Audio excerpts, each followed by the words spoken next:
ওইটাই কেউ একজন দেখছে, নোটিস করছে। নোটিস করার পরে আমার সংগঠনের একজনকে বলতেছে যে তোমাদের সাথে একটা মেয়ে আছে না, আমার তোর হাতে বের হয়, কত টাকা নেয় একটু জিজ্ঞেস করে তো। ওটা শোনার পরে অনেক কান্না পাইছে, অনেক অনেক, যে আমি আমার লাইফে তো এরকম কাজ করি নাই, একটা ভালো কাজের নামছি, ভালো কাজে এত রাত্রে আমি তো ব্লাড নিয়ে বের হয়েছি, তো আমার এই টেকটাও দিচ্ছে মানুষ যে কত টাকা নেই। Very bad. এই জন্যই আমাদের ধর্মীয়ভাবেও কিন্তু এগুলো নিষিদ্ধ, চরম পর্যায়ে নিষিদ্ধ। কোনো একটা মানুষকে দেখে, এটা হয়তো সায়েন্টিফিক্যালি একটা জিনিস আছে আমাদের ব্রেনের মধ্যে, বিকজ ইনটিউস বলে একটা ব্যাপার আছে, ইনটিউস অথবা অ্যাজিউম, যে আমাদের 99% সময় আমরা একটা নেগেটিভ অ্যাজিউম করি, এবং এটা কিন্তু ভয়ঙ্কর রকমভাবে একটা মানুষের জন্য খুবই খুবই খুবই মানে দুঃখজনক। হ্যাঁ, এটা করবেন না প্লিজ।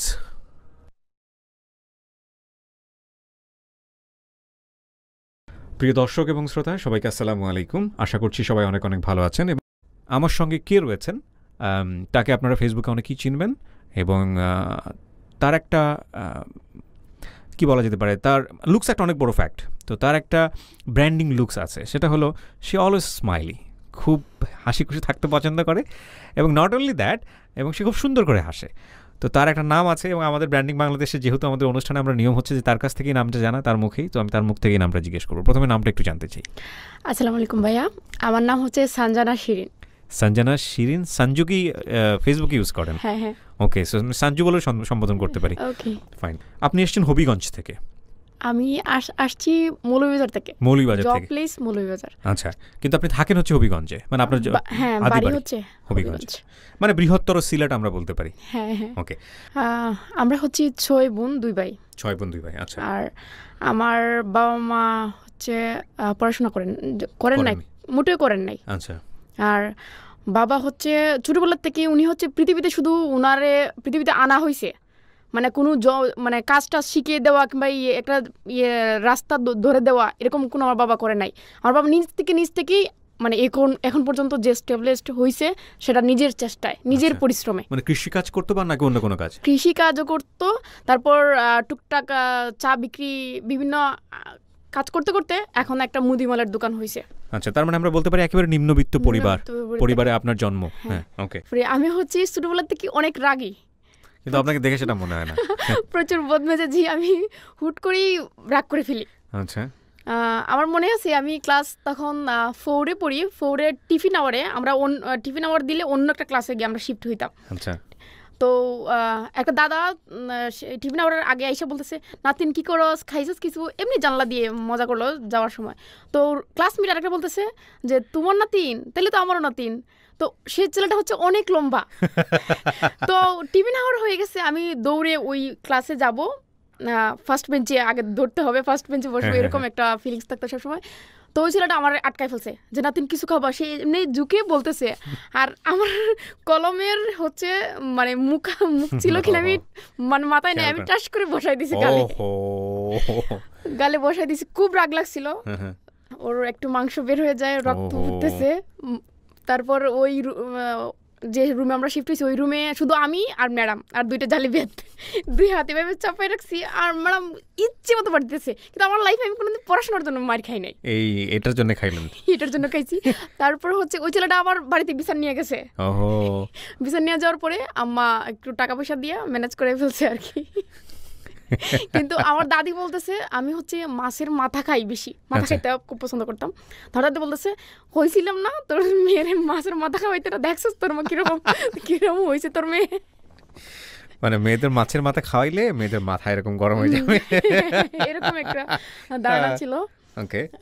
তারপর হচ্ছে আমাদের ফ্যামিলিতে আমার বড় বোনটা শুধু একটু পড়াশোনাতে একটু উইক ছিল, আর আমরা সব বউ আই বোনগুলাই খুব ট্যালেন্ট। আমাদের কোনোদিন পড়তে বসো এটা বলতে হয় না, বাবা মার সব নিজেরাই। আমরা এটা বুঝেছি যে আমাদের পড়তে হবে, নিজের পায়ের মাটি শক্ত করতে হবে। যেহেতু আমাদের বাবা মা শিক্ষিত না, আমাদের এই রাস্তা গেলে ভালো হবে, ওই রাস্তা গেলে খারাপ হবে, এই ওইটা বলার মতো কেউ নাই। আমি হচ্ছে ক্লাস 6-এ ওঠার পরে 10 পর্যন্ত আমি নতুন কোনো ড্রেস পাই নাই।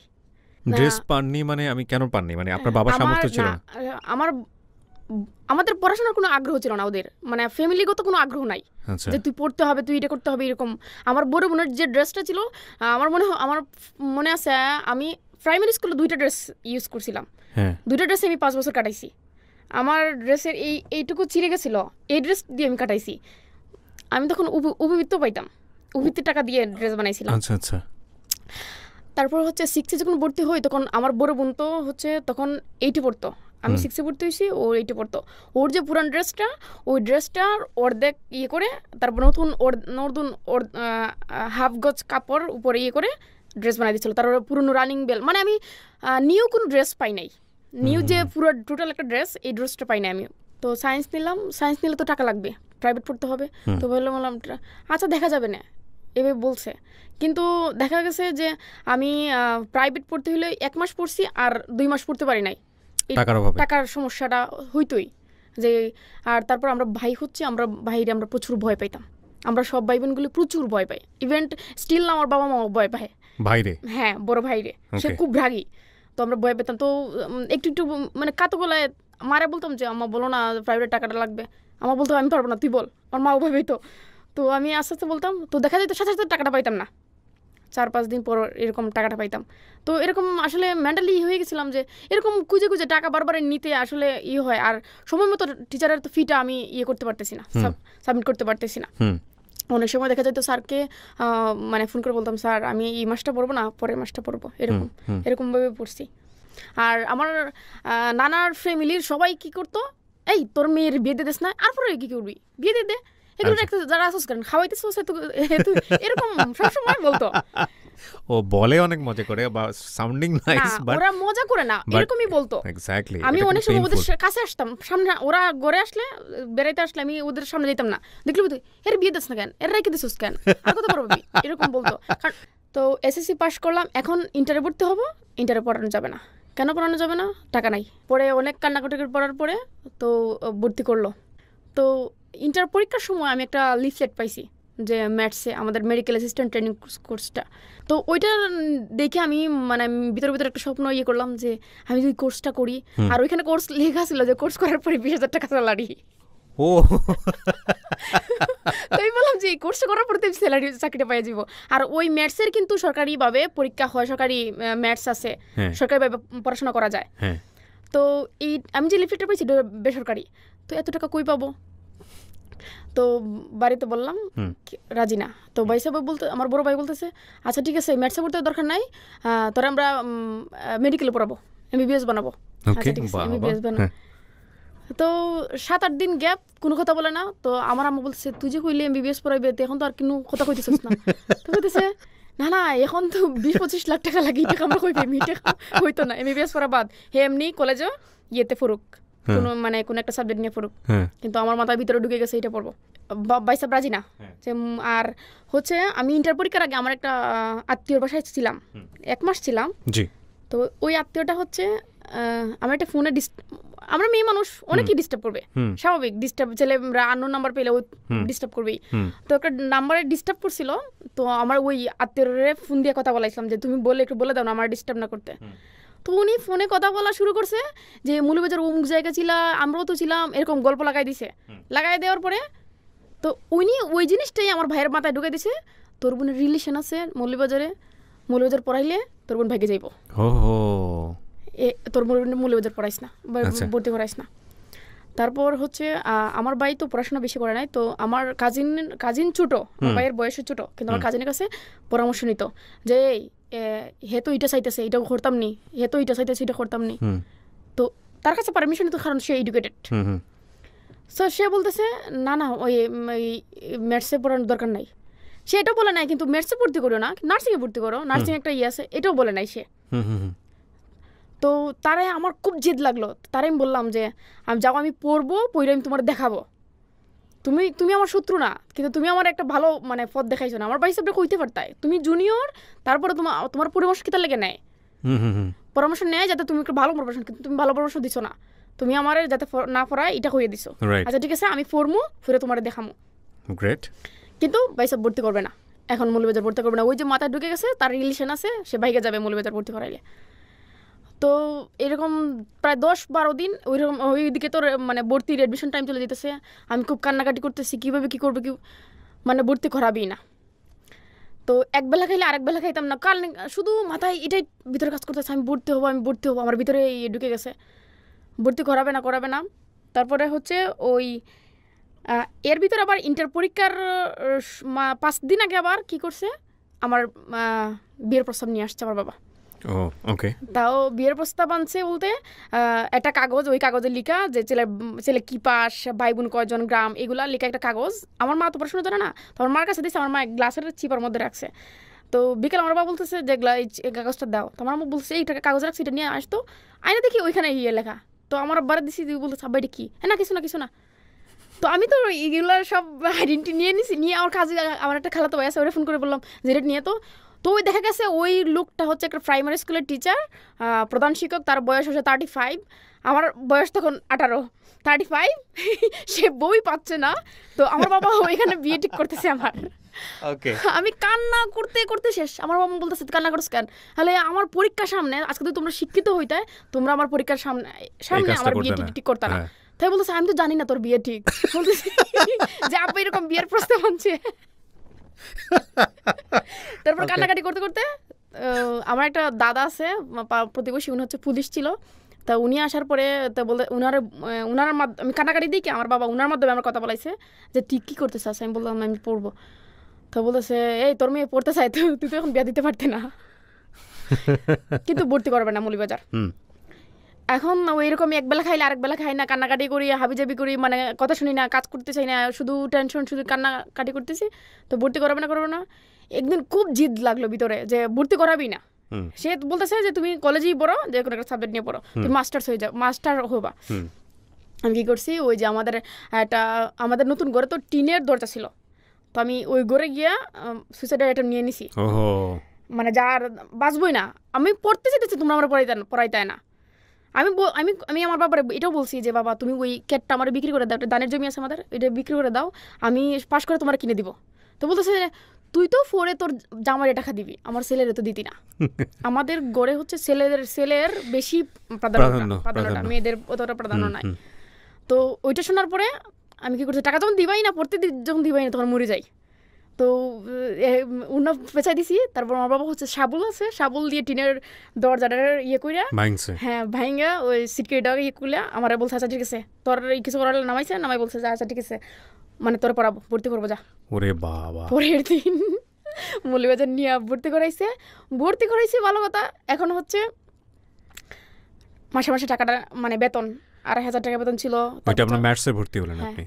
আচ্ছা, এটা কি medical assistant course training school আর কি। আচ্ছা, 4 বছরের কোর্স। আচ্ছা 3 বছর পড়াশোনা, একাডেমিক পড়াশোনা, আর 1 বছর হচ্ছে ইন্টার পাস করার পর না এসএসসি পাস করার পর? না, এটা এসএসসি পাস করে ঢোকা যায়, কিন্তু আমি ইন্টার পাস করে ঢুকছি। Okay great. তারপর ইন্টার পাস করে ঢুকছি।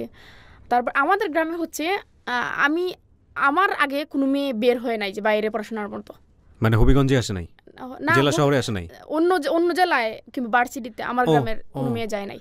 এতটা রিমোট এরিয়া না, কিন্তু হচ্ছে ওখানে কনজারভেটিভ এরিয়া। আচ্ছা, বেশি পড়া যাবে না এরকম। আমার তো আমার ভিতরে একটাই ছিল যে আমি আল্লাহ যেন আমার এমনভাবে রাখে যাতে হচ্ছে আমার পথ ধরে আরেকটা মেয়ে বের হয়, যে আল্লাহ যেন আমার রাখে, যাতে কেউ বলতে না পারে যে দেখ তোর মেয়ে আজকে বাইরে পাঠাচ্ছিস, দেখি তোর মেয়ে এরকম একটা কুকুরতি করছে, আর কোনো মেয়ে করা যাবে না, বের হওয়া যাবে না, এরকম আমার দেখলে আমার মতোই কিন্তু অন্য মেয়েরগুলোরও বাধায় আটকায় রেখে দিবে। তো ভর্তি হওয়ার পরে দেখা গেছে 1 মাস মানে টাকাটা হচ্ছে মান্থলি মানে সাথে পাইতাম না, বয়ে ফোন দিতাম, ভাইয়া টাকা তো লাগবে। আর ওই সময় কিন্তু আমাকে 500 টাকা হাত খরচ দিত। আচ্ছা, হাত খরচ 500 টাকা দিত। আমি কিন্তু প্রথমে হোস্টেলে উঠছিলাম, কিন্তু হোস্টেলে উঠার পরে 14 দিন থাকার পরে হোস্টেলে তো ধরেন বিভিন্ন জায়গার মেয়েরা আসে, সবার মেন্টালিটি কিন্তু এক না। বেশিরভাগই হচ্ছে একজনের কথা আরেকজনের লাগা, এটা আমাদের মেয়েদের স্বভাবই। একজনের কথা আরেকজন লাগা, এরকম হইতে আমি পড়াশোনা করবো কোথায়? তারপরে পড়াশোনার ভাব দিয়ে রান্নার চিন্তাটা বেশি করতে হয় আমার, এরকম। তারপর হোস্টেল থেকে 14 দিন থাকার পরে বের হয়ে গেছি। বের হওয়ার পরে একাই একটা বাসায় 8 মাস থাকছি। তারপরে বাড়িতে এভরিথিংস নিয়ে যেতাম বাড়ির থেকে, মানে সুদল, শুটকি, মাছ, তরকারি এভরিথিংস নিয়ে যেতাম, আর শুধু আর 500 টাকা দিত হাত খরচ। ওই টাকা দিয়ে আমি হাইটে যেতাম ম্যাটসে, তারপরে ওই টাকা থেকে একটু একটু যা বাজার লাগে একটু একটু কোনো মতো চলতাম। আর একটা বাসায় ওরা হচ্ছে পুরো মাস কোনো মাছ খায় না, ওরা শুধু সবজি খায়, ঠিক আছে, সবজি খায়। আমার একটা রুম দিছে, ওরা সাবলেট দিল, তো ওদের কাছে আমি আসলে রান্নাবান্না আমার ভালো লাগে না, আমার শুধু পড়তে ইচ্ছে করতো, যে আমি পড়াশোনার টাইম যদি রান্নাবান্না এত টাইম দিয়ে দিতাম আমি পড়বো কীভাবে। তো কী করতাম, মানে একটা মাস থাকছিলাম শুধু শুধু সবজি খাওয়াইছে আর কিছু না। ওই বাসাটা পুরোটা বাসার মানে ইয়ে ছিল 4,000 টাকা ভাড়া, ওরা আমার কাছে দাবি করতেছে 4500 টাকা দিতে হবে, এক মাসে টাকা খাওয়া। আমার মাথায় আকাশ ভেঙে বলছে যে আমি এত টাকা কোত্থেকে দিব। অনেক বেশি লাইভলি, ওর কথা বলার স্টাইলই এরকম, and I actually enjoy this. হ্যাঁ, অনেক হাসি খুশি অলওয়েজ। এবং ওর জীবনে যা করেছে, আপনার যদি বলতে কোনো সমস্যা না থাকে, রাইট নাও আপনার এজ কত? আমার 27। এই 27 বছরের জীবনে ও যা করেছে সেটা বাংলাদেশের অনেক ছেলে মেয়ের কাছে রোল মডেল হওয়ার মতো। ওর সাথে আমার ফার্স্ট দেখা হয় হচ্ছে মাছরাঙা টেলিভিশনের রাঙা সকাল অনুষ্ঠানে। আপনাকে নিয়ে ফার্স্ট নিউজ এসছে পত্রিকাতে? হ্যাঁ। কোথায় এসছে, কোন পত্রিকাতে? প্রথম তো আসছিল মানে লোকাল পত্রিকায়, তারপর আসছে প্রথম আলোতে আসছে, এরপরে টেলিভিশনে অনেক ইন্টারভিউ দিয়েছে, এবং আজকেও ব্র্যান্ডিং বাংলাদেশে। এবং ব্র্যান্ডিং বাংলাদেশে ওকে আপনারা যতটুকু জানছেন, এটা আমি আমার কনফিডেন্টের জায়গা থেকে বলতে পারি, নিশ্চিতভাবেই বলতে পারি, এতটুকু ওকে নিয়ে এত ডিটেলে কেউ কাজ করে নাই, এবং এত বিস্তারিত ও কখনো কাউকে বলেছে বলে আমার মনেও হয় না। তো ঠিক আছে, তো 500 টাকার জন্য মাথায় আকাশ ভেঙে পড়েছে। 4500 টাকা। আচ্ছা, টাকা 4500 টাকা চাচ্ছে, এই 4500 টাকা দিলে তো আমার বাবা হচ্ছে 1 বছর যাওয়ার পরে বলতেছে এখনো সময় আছে, বাড়ি আয়, সব কিছু নিয়ে বাড়ি আয়, তুই এখানে এই অনার্স না ডিগ্রি কয় এটা পর মাস্টার হইবে, এত টাকা আমরা দেওয়ার পক্ষে আমাদের পক্ষে সম্ভব না, তো টাকাটা খুব কঠিন ছিল, করতে দিব। তো আমি চুপচাপ শুনতাম। তো 4500 টাকা মাথায় তারপর কি করছি, ওই বাসা ছেড়ে দিছি। আচ্ছা, কোনো মতে 2500 টাকা দিয়ে বলছে, আমার কাছে 8 টাকা দেওয়া সম্ভব না, আমার বাড়ি থেকে কোথেকে টাকা দিবে আমাকে, এটা বললেই তো আমাকে পিটাবে, বলে এখানেও চলে আয়, এত টাকা দরকার দিতে পারবো না আমরা, চলে আয়। তারপর হচ্ছে আরেকটা বাসায় গেছি, ওইখানেও সমস্যা, ওইখানেও কি হচ্ছে, ওইখানেও সাবলেট ছিলাম, ওদের 2টা বাচ্চা ছিল। তো ওই লোকটাও আমাদের হবিগঞ্জেরই, ওইখানে টেলারের কাজ করতো। ওর বউ হচ্ছে সন্দেহপ্রবণ বেশি, ও হাজব্যান্ডটা হচ্ছে পরকীয়া করে, ঠিক আছে, কিন্তু আমি তো ছোট মানুষ, আমি পরকীয়ার কি বুঝি, কিন্তু আমার সাথে লাস্ট পর্যন্ত জড়াই দিল।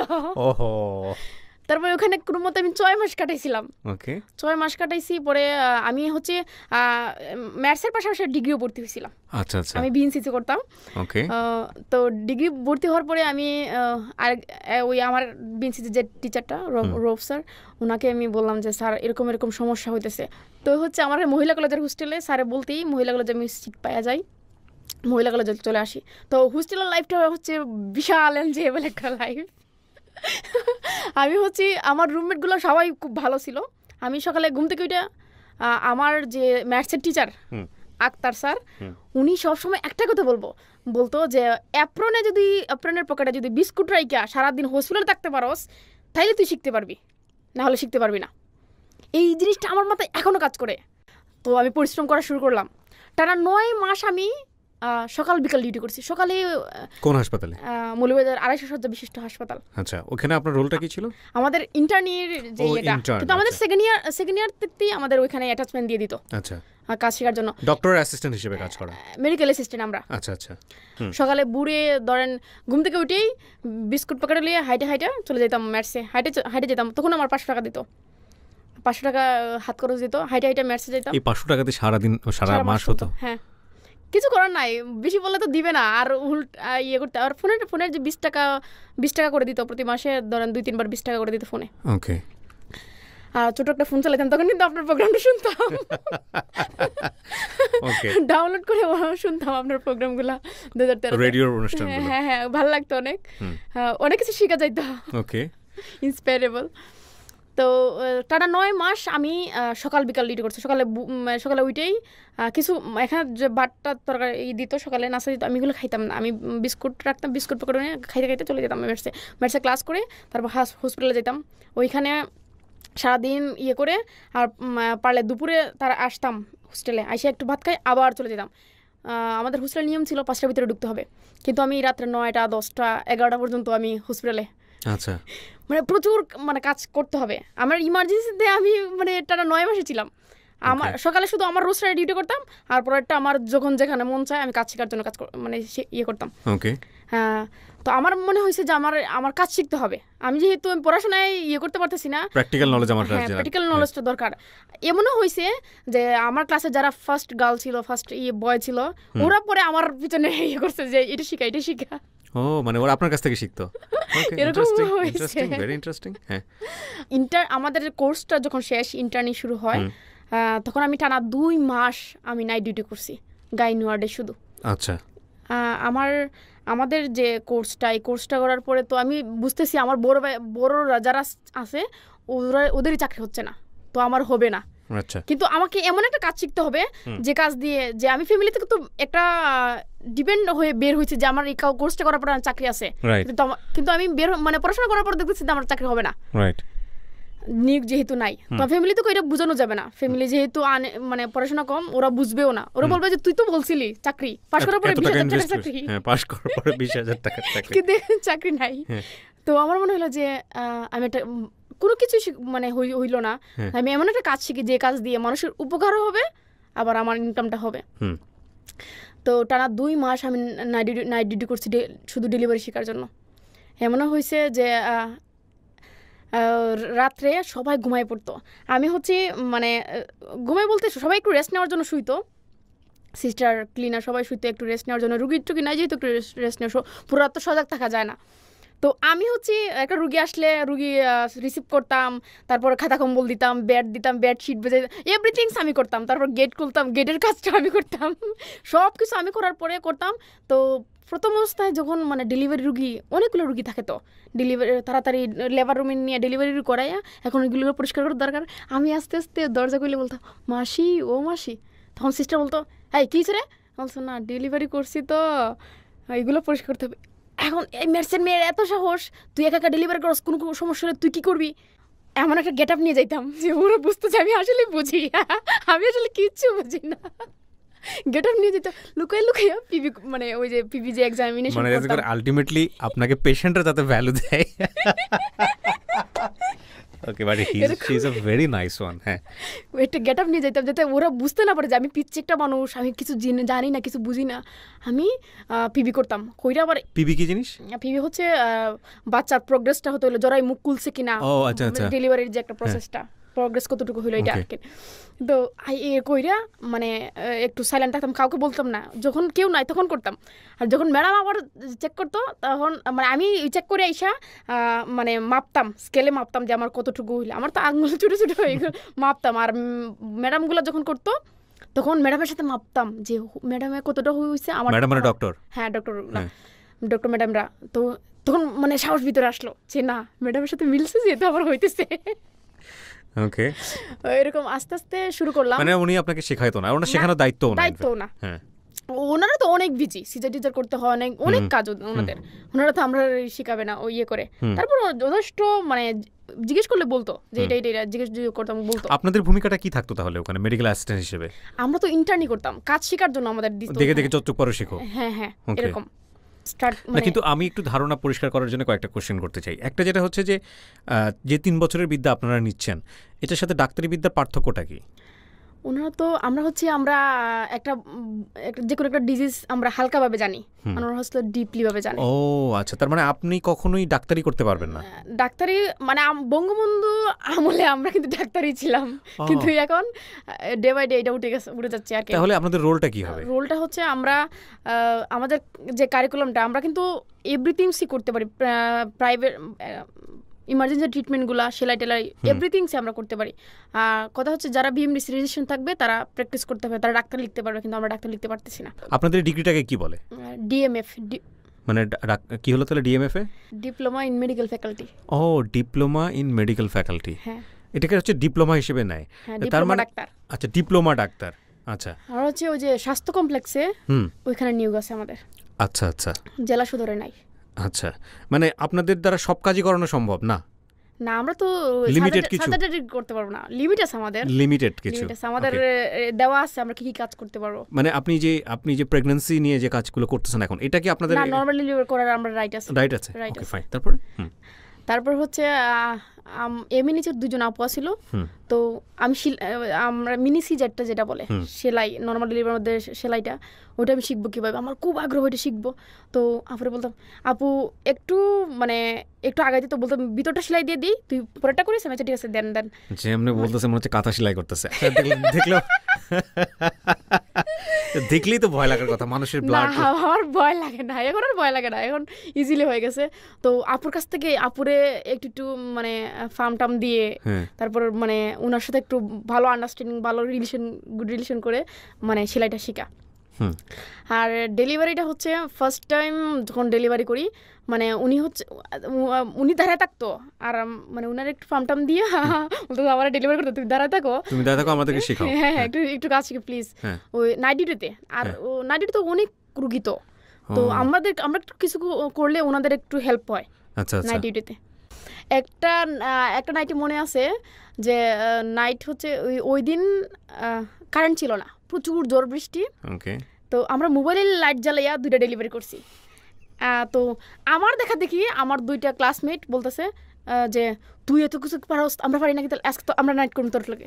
আচ্ছা ঠিক আছে। তো তারা কি করছে, 12টা বাজতে শুয়ে পড়ছে, ডেলিভারি করবে, কাজ করবে কি, শুয়ে পড়ছে। তো হুট করে শুনছে ডেলিভারি করতেছি, তাড়াতাড়ি চলে আসছে যে তুই ডেলিভারি করাই ফেলছস, আচ্ছা ঠিক আছে প্লাসেন্টাটা আউট করতে দে, গর্ভফুলটা আউট করতে দে আমাদের। আমি আচ্ছা ঠিক আছে কর, গর্ভফুলটা আউট কর। গর্ভফুলটা আউট করছে কিন্তু ভালোভাবে আউট করতে পারে নাই, মেবি ভিতরে তিল পরিমাণ থাকলেও কিন্তু ব্লিডিং হবে, পিপিএসটা হবে। তো আমরা তো ভাবলাম ক্লিয়ার হয়ে গেছে। তো আমরা বেডে দিয়ে, বাচ্চাটা একটু খারাপ ছিল, তো আমরা বললাম যে শিশু ওয়ার্ডে নিয়ে যাও। তো রুগীর সাথে একটা বৃদ্ধ মহিলা ছিল আর স্বামীটা ছিল, তারপর নিয়ে গেল। তো আমরা বললাম যে একটু আমরা ওষুধ খাওয়াবো, তো কিছু খাবারটা এনে দাও, রাত তখন 2টা, খাবারটা এনে দাও। তো খাবার এনে দিল, দিয়ে বলতেছে, আমি একটা নার্সিংয়ের মেয়ে ছিল স্টুডেন্ট, তো ওরা খাওয়াইতে গেছি, অন্ধকার, পুরা অন্ধকার, গিয়ে দেখি ওই যে বেডের মধ্যে রক্ত ঢেউ খেলতেছে, এত পরিমাণ ব্লিডিং হয়েছে, তাও মোবাইল লাইট জ্বালাল, কারেন্ট নাই। তো বলতেছি গিয়ে, এই তুমি আমরা ডাক দিলা না, এদেরকে আশেপাশের রুগীগুলোরা বলতেছে যে যাও গিয়ে বলো সিস্টারকে, ওরা বলতেছে না। তাড়াতাড়ি আমাদের বড় যে দিদি, ওনারা আনলাম, আইনা তাড়াতাড়ি ম্যানেজ করলাম। কিন্তু সে হাসি মুখ, তার কোনো ভিতর, তোমরা তো আমার নিজের বোনের মতো, আমার যে টানে আইসো দেখার লাগিয়া, আয় তো দেখি তুই আমার বাঁচাইছো, তোমরা নাহলে তো আইলা না নে, এরকম। পরের দিন আবার 2 ব্যাগ রক্ত ম্যানেজ করে ওই রুগীটা বাঁচাইছি। ওই দিনের জন্য মহিলাটা বাইচা গেছে। পরে হচ্ছে এরকম প্রথম বকা খাইতাম। আর ওই ডেলিভারির যে একটা নোট ছিল কাতা, ওইটার মধ্যে শিরিন শিরিন শিরিন শিরিন লেখা থাকতো, শুধু আমার না, বড় সিস্টারে বলতে, এই তোর নাম সবসময় কি গেলে আমাদের নামটা লিখিস না, ওইটাই আমাদের ধরবো, মেয়ের মেয়ে সব ডেলিভারি করে ফেলছে। তো তারপর কোনো মধ্যে কোর্সটা শেষ হইলো। শেষ হওয়ার পরে এখন তো আমি বাড়ি যেতে পারবো না, বাড়ি গেলেই তো বলবে বিয়ে এখন তো কোর্স শেষ, বিয়ে করে ফেলো। তো ফাইনাল কোর্স করে ফেলো। তো মাথায় একটা টেনশন হলো, আমার একটা চাকরি দরকার। তো চাকরি তো হুট করে পাওয়া যাবে না, আর মৌলভীবাজার কোনো ক্লিনিকে মেডিকেল অ্যাসিস্ট্যান্ট নেয় না। তো একটা ফ্রেন্ডকে অনেক রিকোয়েস্ট করার পর সে হচ্ছে মালিকের সাথে কথা বলে আমাকে ঢুকাই দিল। ওটা হচ্ছে 16 আগস্ট। 16 আগস্টকে দেখা হলাম, 17 আগস্টকে ডিউটি শুরু করছি আমি। কোথায় এটা? এটা হচ্ছে একটা ক্লিনিকে, মৌলভীবাজারের একটা ক্লিনিকে, 9,000 টাকা বেতন দিবে। আর তখন আমি একটা বাসা নিছি, বাসার ভাড়া হচ্ছে 2,500 টাকা, কিন্তু ফ্লোরে আমি থাকতাম, আমার কোনো জিনিসপত্র ছিল না, শুধু একটা বেড ছিল আর আমার বইটুই, কাপড় চোপড়, একটা দড়ি বাইদা কাপড় চোপড় রাখতাম, আর নিচে বইটুই, আর কোনো জিনিসপত্র না, শুধু একটা বেড ছিল, ফ্লোরের মধ্যে বেড করে থাকতাম। তো 9,000 টাকা ভালো একটা স্যালারি।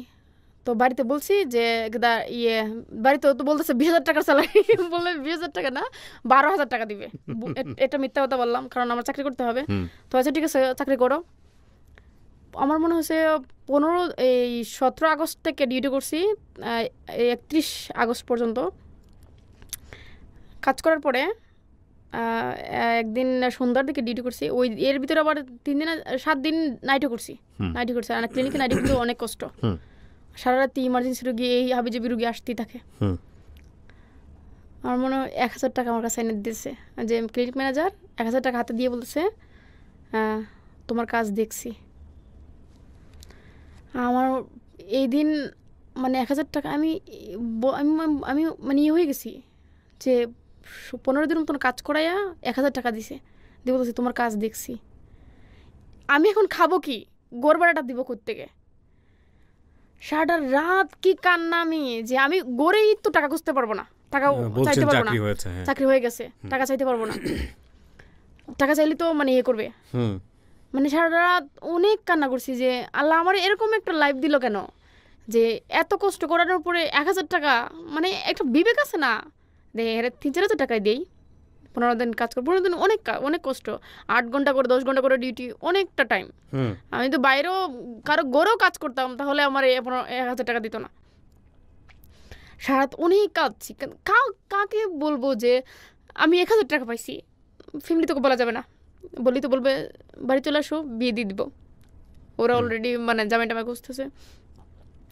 তারপরে যে বাসার যে ইয়ে ছিল, খালাটা অনেক ভালো ছিল, তো ওনারা বললি যে যদি বাড়াটা একটু ইয়ে হয়ে যায়, বাকি হয়ে যায়, আমি পরে ঠিকই আমি ইয়ে করে দিব, আমি যে কোনোভাবে ম্যানেজ করে দিব।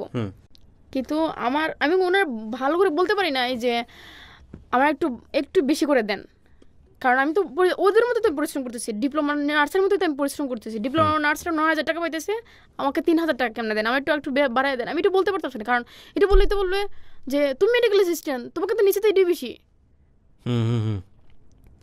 তো 3000 টাকা দিল, পরের মাসে আবার 3500 টাকা দিল, কিন্তু আমি বাড়িতে বলতে পারি নাই যে আমি এত কম টাকা স্যালারি পাইতেছি। তো আমার ছোটো খালার হাজব্যান্ড বিদেশ যাবে, তো খালা হচ্ছে আমার কাছে টাকা চাইছে, আমার আম্মা বলছে আমার কাছে টাকা নাই, হে তো নতুন চাকরি পাইছে, বাড়িতে টাকা করে দেয় না, এর কাছে টাকা আছে অনেক, ফোন করে দেখ। তো ফোন করে বলে 20,000 টাকা দেয়, 20,000 টাকা কোথেকে দিব? আমার তো নিজেই ফকিরের মতো অবস্থা। আমি বলছি না খালা, আমার কাছে টাকা নাই, আমার অনেকগুলো ঋণ আছিল, তো আমি ঋণগুলো দিয়ে দিছি। মিথ্যাটা ভালো লাগছে, অনেক কষ্ট। খাবো কি? আলু ভাজি খাইতাম, বেগুন ভাজি খাইতাম, মাছ টাছ কেনার তো ইয়ে ছিল না, এরকম আমি ভাড়া তো দিতে হবে।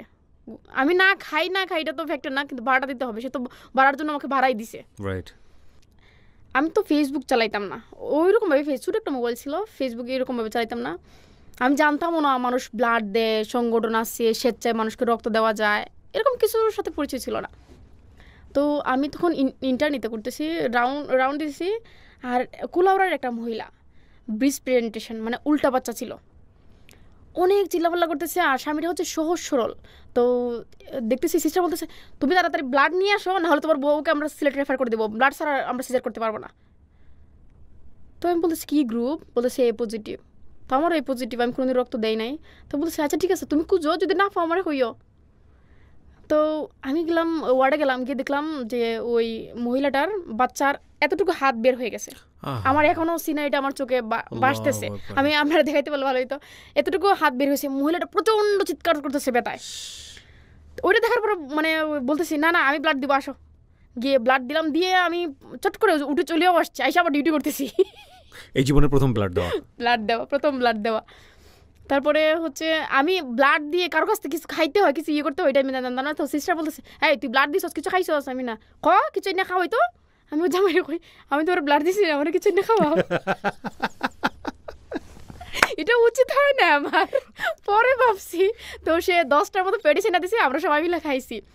তো রাউন্ড হইতেছে, ডক্টর রুজি ম্যাডাম, উনি গাইনি বিশেষজ্ঞ, উনি রাউন্ড দিচ্ছে, হুট করে আমাদেরকে তাকাই বলতেছে, সিস্টারকে বলতেছে আচ্ছা দেখো তো এই মেয়েটার এনিমিক লাগতেছে না? লাগবে না ম্যাডাম, একটু ব্লাড দিয়ে আসছে, তুমি আবার এক ব্লাড দাও। আচ্ছা ঠিক আছে ম্যাডাম, দিব, সমস্যা নাই। তোমাদের এখন কাজ করার বয়স, তোমরা এখন ব্লাড দিবে যাবো কেন? তোমাদের এখন দৌড়াদৌড়ির বয়স, তোমরা ব্লাড দিতে যাও কেন? মানে যে পেশেন্টের ব্লাড দিয়ে আসছে সেই পেশেন্টের আবার ট্রিটমেন্টের জন্য লেগে গেছে। সুপারব। তো ওই লোকটা ওই মহিলাটা প্রায় 3 বছর আমার সাথে মানে ফোনে কন্ট্যাক্ট ছিল, পরে আর কন্ট্যাক্ট হয় না, আমি ফোন চেঞ্জ করার পরে। বাচ্চাটা বেঁচে ছিল তো? হ্যাঁ বাচ্চাটা ভালো ছিল। তারপর হচ্ছে ওই 2014 থেকে 28 এপ্রিল ব্লাড দেওয়া শুরু করি। তারপরে হচ্ছে 2014 লাস্টে আবার সেকেন্ড ব্লাড দিই। এরকম রক্তদানের কাজ শুরু করি 2015 থেকে, টুকটাক কাজ শুরু করতাম 2016 থেকে প্রথমে কাজ করতেছি। আর ডেইলি 4-5টা ডোনার খুলতেছি, ফেসবুক তখন পুরো দমে চালাইতেছি, ডোনার যেখানেই ডোনার লাগে ব্লাড করতেছি, অ্যারেঞ্জ করতেছি আমরা। তখন 2016-তে আমার মনে হয়েছে, আমি যে ক্লিনিকে জব করতাম ওই ক্লিনিকের একটা সিস্টারের সিজার হয়েছে, সিজারের পরে প্রচুর ব্লিডিং হইতেছে। আচ্ছা। তো আমাকে আমার কলিগ একটা ফোন দিল যে তোর কাছে পজিটিভ আছে। বললো, এত রাত্রে কই পাবো? তখন রাত্রে বাজে 1টার দিকে। এত রাতে আমি কই পাবো ডোনার? আমার অবশ্য হাসপাতালের কাছে ছিল, 5 মিনিট হাইটে যাওয়া লাগে। তো তোরা তো বলে দেখ না, হেরে মানে অবস্থা খুব খারাপ। তো আমি ওই রাত্রে 1টার দিকে বের হয়ে গেছি বেড়া থেকে। 1টার দিকে? হ্যাঁ, বের হয়ে গেছি। বের হয়ে সামনে একটা ম্যাচ ছিল, ওই ছেলেগুলো আমার সব পরিচিত, ছোট ছোট ছেলেগুলো। একটা ইয়েতে রেস্টুরেন্টে কাজ করতে গিয়ে দেখছি সবাই ক্যারাম খেলতেছে। তো বলছি, এই তোর গ্রুপ পজিটিভ না? বলে হ্যাঁ ফাল, হ্যাঁ তুই আয় ব্লাড দিবি। না না, আমি ব্লাড দিব না, আমি ব্লাড দেবো না, আমার কালকে ডিউটি আছে। না রে ভাই, হায় আয়, ওই রুগীটা মরে যাবো, আয় না প্লিজ প্লিজ প্লিজ। তো ওরে দইটা নিয়ে গেছি যে না তোরা প্লিজ দেওয়ার লাগবে, তোর কিতা খাইতে চাই সবটা আমি খাওয়াই, কিন্তু রুগীটার বাসা প্লিজ। ও তো পরে আমরা ওই সাথে একটা ছেলে আর আমি হাইটে হাইটে গেছি। ওইটাই কেউ একজন দেখছে, নোটিস করছে। নোটিস করার পরে আমার সংগঠনের একজনকে বলতেছে যে তোমাদের সাথে একটা মেয়ে আছে না, আমার তোর হাতে বের হয়, কত টাকা নেই একটু জিজ্ঞেস করে তো। ওটা শোনার পরে অনেক কান্না পাইছে, অনেক অনেক, যে আমি আমার লাইফে তো এরকম কাজ করি নাই। একটা ভালো কাজের নামছি, ভালো কাজে এত রাত্রে আমি তো ব্লাড নিয়ে বের হয়েছি, কিন্তু আমার এই টেকটাও দিচ্ছে মানুষ যে কত টাকা নেই। Very bad. এই জন্যই আমাদের ধর্মীয়ভাবেও কিন্তু এগুলো নিষিদ্ধ, চরম পর্যায়ে নিষিদ্ধ। কোনো একটা মানুষকে দেখে, এটা হয়তো সায়েন্টিফিক্যালি একটা জিনিস আছে আমাদের ব্রেনের মধ্যে, বিকজ ইনটিউস বলে একটা ব্যাপার আছে, ইনটিউস অথবা অ্যাজিউম, যে আমাদের 99% সময় আমরা একটা নেগেটিভ অ্যাজিউম করি, এবং এটা কিন্তু ভয়ঙ্কর রকমভাবে একটা মানুষের জন্য খুবই খুবই খুবই মানে দুঃখজনক। হ্যাঁ, এটা করবেন না প্লিজ। আমি কিন্তু ওই দিন রাতে আমাদের বাড়াও ছিল না, হাইটে গেছি, হাইটে আসছি রাতে। ওই রুগীটা বেঁচে ছিল, মানে বাঁচছে। ব্লাড না দিলে মারা দিত, এত তো ডোনার পাওয়া সম্ভব না, সবাই তো ঘুমে। এমনও হয়েছে, আমার তো মাসে 500 টাকা দিত, এমনও হয়েছে যে প্রতিদিন তো ভাড়া যাইতো, যে ডোনার নিয়ে আসা যাওয়া ভাড়া যাইতো, কিন্তু আমি কারো কাছ থেকে টাকা নিই। এখন পর্যন্ত আমি কারো কাছ থেকে কোনো টাকা নিই না। আমি স্টুডেন্ট ছিলাম, স্টুডেন্ট থাকা অবস্থায় আমি কারো কাছ থেকে 5 টাকা চাই নাই, 10 টাকা চাই নাই যে আমার গাড়ি ভাড়া দো। আমি আমার থেকে অর্ধেক হাইটে গেছি, অর্ধেক টমটমে গেছি, 5 টাকা 10 টাকার ভাড়া, 5 টাকার হাইটে গেছি, 5 টাকা টমটমে গেছি, এরকমও করছি।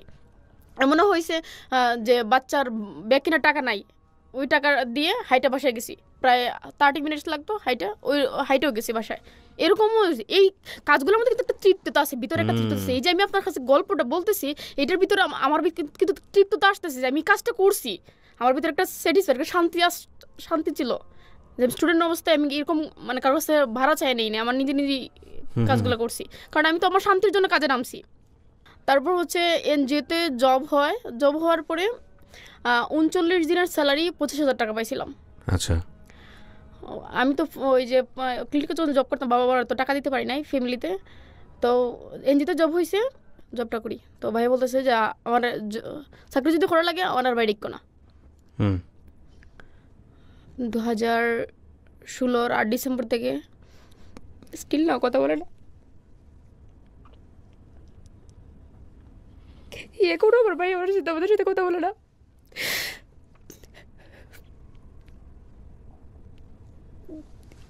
আমার 4 নম্বর বোনটা, সে হচ্ছে ইন্টারে ভালো রেজাল্ট করে, সে মানবিক থেকে। তো আমার মাথায় আসলো যে 39 দিনের স্যালারি 25,000 টাকা পাইছি। তো বাবা মা তো আর আমার কষ্ট করে পড়াইছে, ঠিক আছে, কিন্তু আরেকটা তো পড়ানোর ক্ষমতা নাই। ওরে ফার্স্ট টাইম মানে সরকারি পরীক্ষার জন্য কাগজটা ফর্ম ফিল আপ করছি, তো পারমিশন নিতে গেছে, বলছে না নার্সিং পড়ানো যাবে না, নার্সিং পড়া যাবে না। কি নার্সিং পড়া মানে এই ফর্ম ফিল আপ আগে সে খুব এক্সাইটেড আসলো যে আমি নার্সিং পড়বো, আমি নার্সিং পড়বো। আমি আমার কাছে টাকা নিয়েছি ফর্ম ফিল আপ করার জন্য। তো ভাই বলতেছে না নার্সিং পড়া যাবে না, কিন্তু আমার বলতেছে যে নার্সিং ফর্মটা ফিল আপ করলেছি, আমি তো পরীক্ষা দিব না। আমি কেন যে ভাই হিসেবে যদি আমার তেজ্য বোন করে ফেলে আমি পড়তাম না। পরে 1 বছর গ্যাপ দিছে, ইন্টার পাস করার পরে পরীক্ষা দেয় নাই নার্সিংয়ের। পরে তার ভিতরে আমি একটু ঢুকাই দিলাম যে দেখ আমরা বোনগুলা সবাই বলতেছে যে আমরা খাওয়া পার্টি, আমরা পৃথিবীতে আইসি, আমরা অতটা বোন, আমরা খালি খাইবার লেগে আইসি, আমরা এটা আমরা জবাব দেওয়া লাগবো। তুই নার্সিংটা পড়, তো যা টেকা লাগে আমি চুরি করি দাঁড়ি করি, আমি টেকা তোর ব্যাকআপ দিমু, তুই নার্সিংটা পড়। পরে পরীক্ষা মানে উমেন্সে ভর্তি করাইছি, প্রাইভেটে ভর্তি করাইছি। আমার 39 দিনের 25,000 টাকা, তো 25,000 1 টাকা আমার নিজের জন্য খরচ করি নাই, পুরো 25,000 টাকা ওর তোলে ইয়ে করছি। তো ওরে ভর্তি করাইলাম, ও পারমিশন নিতে গেছে যে আমি ভাই ভর্তি হয়েছি, কথা বলে না। তারপরও অনেক মোটিভেট কইরা কোনো মতে ওরে বাড়িতে বের করছি, কষ্ট করে বের করছি, কারণ ওর একটা চিন্তা যে ভাই তেজ্য বোন করে ফেলায়। তো সিলেটে ভর্তি করাইলাম, ভর্তি হওয়ার 1-2 দিন পরে ওই কী করছে, শুধু তুষকরা রাইকা এভরিথিংস গাড়টি আগে বান্ধা রেখে দিছে, দিয়ে ক্লাসে গেছে। ক্লাস সে তো মানবিক, ইংলিশ অতটা বোঝে না, সে ক্লাসে অজ্ঞান হয়ে গেছে পড়াশোনা দেখে। তারপর সব মেয়েগুলো না রুমে রাখছে, রাখার পরে সবাই আবার চলে গেছে ক্লাস করতে। এই সুযোগে সে ব্যাগ ট্যাগ নিয়ে মোবাইল অফ করে বাড়ি চলে আসছে। ওইখান থেকে আমাকে ফোন করে বলতেছে যে আপনার বোন মোবাইল অফ, আপনার বোন কই গেছে সব কিছু লইয়া। এখন স্বাভাবিকলি সবাই একটা ভিতরে নিবে যে মেয়েটার 2 দিন শুধু সিলেটে এনে দিছি, মেয়েটা হয়তো কারোর সাথে ব্যাগে চলে গেছে, ওর মোবাইলটা অফ। আর এদিকে আমার এনজিও থেকে অনেক বড় অফিসার আসছে, ওরা আমার অনেক কিছু করছে, আমার মাথায় ভিতরে ঢুকছে, আমার মাথার ভিতরে ঢুকছে আমার বোনটা হয়ে গেল, আর কিছু একটা হইলে আমার উপর বলে দেবে তুই বার করছিস। এখন আমার এত টেনশন, বিকাল 4টার দিকে আমার ওই আরেকটা 5 নম্বর বোনটা মেসেজ দিছে, আফা তো বাড়িতে আইছে। তাড়াতাড়ি বাড়িতে গেলাম, গিয়ে খান্না করতেছি যে আমি এতটা টাকা, আমার পরিশ্রমে এতটা টাকা আমি তোর ফিসে খরচ করছি, কারণ আমি পড়তাম না, আমি এত কঠিন পড়তাম না। বলে না ফোরা লাগবো। তখন আমি ফাও ধরি, আমার আম্মা ফাও ধরে, আমার আব্বা ফাও ধরতেছে যে এত টাকা খরচ করছে তুই কষ্ট করে। না আমি পড়তাম না, আমি এত কঠিন পড়তাম না, আমি এখানেই ফর্মু ডিগ্রি নাইলে অনার্স ফর্মু, আমি পড়তাম না। তো আমার ইয়ে ছিল না, ব্যাগের ভিতরে কোনো বৃষ্টি ছিল না, তাও আমি ভয় দেখাতেছি যে আমি বিষ খাই ফেলবো। আমার এত কষ্ট, আমার কষ্টটা আমি মানে ইয়ে করতে দিব না, বিফলে যেতে দিব না, আমি এখনই মরি জিমুগা তুই যদি না যাস। পরে খানতে কয়ে আচ্ছা ঠিক আছে। পরে আমার আম্মা নিয়ে দিয়ে আইলো, সে হুট করে এই মানুষের মেয়ের সাথে মিশতে পারতেছে না, প্রতিদিন রাতে কান্না করতো, প্রতিদিন রাতে মেসেজ দিত যে আমি পড়তে পারতেছি না, ইয়ে করতে পারতেছি না। তো একটু কষ্ট কর। তারপর ওরে শিখাইলাম যে বেশি রুমে থাকা দরকার নাই, কোনো মেয়ের সাথে কথা বলার দরকার নাই, ঝগড়া তুই ওয়ার্ডে গিয়া কাজ শিখিস, বড় আপুদের বড় ভাইয়ারদের সাথে একটু মিশিস, একটু কাজ পেপার মানে এগুলা রুগীর ফাইলপত্র দিয়ে অনেক কিছু শিখতে পারবে। এই ঝগড়া দিচ্ছে ওয়ার্ডে গিয়ে কিছু শেখাটাও ভালো। এইটার সিস্টেমটা শেখানোর পরে সে এমন পড়া দিল, টাটা মুখস্থ দিয়া মেয়ের মধ্যে ফার্স্ট। বাহ, চমৎকার, মানে এরকম, মানে সব মেয়ের বলতেছে এই তো টাটা মুখস্থ সব মাইরা দেয়, বুঝুক না বুঝুক সে টাটা মুখস্থ। তারপর হচ্ছে তারও ডেলিভারিতে ইন্টারেস্ট। অবশ্য আমার যে জব প্লেসটা এখন, ওইখানে এসে 2-3 দিন ডেলিভারি করছে, ডেলিভারিতে ইন্টারেস্ট আমারটা দেখা। আর আমার ওই আগের যে ক্লিনিকের 2টা বান্ধবী ছিল, ওরা হচ্ছে জৈন্তপুরে চাকরিতে গেছে, এনজিওতে জৈন্তপুরে চাকরিতে গেছে, সিলেট জৈন্তপুরে। তো ওই যেদিন জয়েন করছি কমলগঞ্জে, ওই দিনই আমার বান্ধবীরা ফোন করতেছে, এই তুই হই। আমি বলতেছি আমি তো কমলগঞ্জে জয়েন করতে আসছি। জয়েন করিস না, ওইখানে হয়তো জৈন্তপুরায় আমরা একটা চাকরির ব্যবস্থা করছি। কিন্তু তারা আমার বলে না, এটা বলে নাই ওইখানেও 24 ঘন্টার ডেলিভারি সেন্টার, ডেলিভারি করতে হবে। তারা আমার এটা বলে নাই যে একজন মাতৃকালীন ছুটিতে গেছে, এটার পরিবর্তে তোরা ঢুকাইছি, এটা বলে নাই আমারে। তো আমি তো মহা খুশি, এখানেও ভালো স্যালারি, 17,000 টাকার মতো স্যালারি। আমি তো নাচতে গেলাম। যাওয়ার পরে কী হয়েছে, যেই 3 মাস হয়ে গেছে, আর প্রথম মাসেই আমাকে টার্গেট দিছে যে গত মাসে তো 3400 ডেলিভারি হয়েছে, তুমি এই মাসে কাছাকাছি যাইতে হবে তোমাকে। 34টা? আচ্ছা, হ্যাঁ, তোমাকে কাছাকাছি যাইতে পারো, তাহলে তোমাকে রাখবো। আর আমাকে ফলো আপ করার জন্য আরেকটা সেন্টার থেকে আরেকজন আইনা রাখছে আমাকে ফলো আপ করার জন্য, যে আমি পারি কিনা। ওকে। তো যেদিন ডিউটি শুরু করছি ওই দিনই 2টা ডেলিভারি করে, মানে ও দ্বারাই ছিল যে ফলো আপ করার হিরো দ্বারা দিচ্ছিল, আমি 2টা ডেলিভারি করে ফেলছি, ফটফটাই করে ফেলছি। আসলে ডেলিভারিটা হচ্ছে আমার আগ্রহ, মানে কি বলবো, মানুষ সন্তানকে যেভাবে মানে খুব আদর করে, খুব মায়া করে, নর্মাল ডেলিভারিটার কাজের প্রতি আমার এরকম আগ্রহ। এটা আমি কারো বুঝতে পারি না। মানুষ বুঝে যে আমি ফেসবুকে ছবি আপলোড করি, আমার অনেক সেলিব্রিটি হওয়ার দরকার, অনেক ফলোয়ার দরকার, অনেক ইয়ে দরকার। আসলে এগুলো না। আমি তো ডেলিভারি ছবি আপলোড করলে আমাকে কেউ টাকা দিচ্ছে না। আমাকে যারাই মানে আমার যে থিঙ্কিংটা, ডেলিভারি ছবি আপলোড দেওয়ার যে থিঙ্কিংটা, এটা হচ্ছে আমাদের মায়ের আমল, দাদির আমল, নানির আমল নর্মাল ডেলিভারি অহরহ হইতো। এখন কেন Normal, হইতেছে না right. এখন হইতেছে না যে আমাদের যে মেয়েদের ধৈর্যটা কমে গেছে পেইন সহ্য করার যে মানে ক্ষমতাটা ওরা এটা করতে পারতেছে না অনেক মেয়ের আছে নিজে নিজে গিয়ে বলতেছে যে আমি Scissor পেটে চলতাম না, আমার সিজার করে ফেলো হুম পরে 3 মাস কাজ করছি তখনও কিন্তু আমার প্রচুর ফোন আসে ব্লাডের জন্য সিলেট মৌলভীবাজার হবিগঞ্জ প্রচুর আর মেনলি হচ্ছে আমি মৌলভীবাজার ডায়ালাসিস রুগীগুলো দিয়ে নিয়ে কাজ করি কারণ ওদের প্রতি মাসে 4 ব্যাগ 5 ব্যাগ ব্লাড লাগতেছে ওরা তো এমনিতেই 2টা কিডনি ড্যামেজ তারপর হচ্ছে প্রতি মাসে ওদের টাকা লাগছে প্রতি যা ডায়ালাসিস করতে আসছে টাকা লাগতেছে আর টাকা দিতে দিতে অনেক ফ্যামিলি হচ্ছে পথে বসে যেতেছে তো আমি চিন্তা করলাম যে এদের ব্লাড ম্যানেজের দায়িত্বটা আমি নেই একদিক দিকে ওরা থাকুক শান্তিতে থাকুক একটা জিনিস যে মানে সে মরে যাবে আমি জানি আমরাও মরে যাবো কিন্তু সে জানতেছে যে তার 2টা কিডনি ড্যামেজ সে মরে যাচ্ছে মরে যাবো তাড়াতাড়ি মরে যাবে আমরাও মরে যাবো কিন্তু আমরা করতে পারতেছি না আর কি তো আমি সে মরে গেল এটা এই ফিলিংসটা নিয়ে মরে যাক যে পৃথিবীতে আমার ব্লাডের জন্য কষ্ট করতে হয় নাই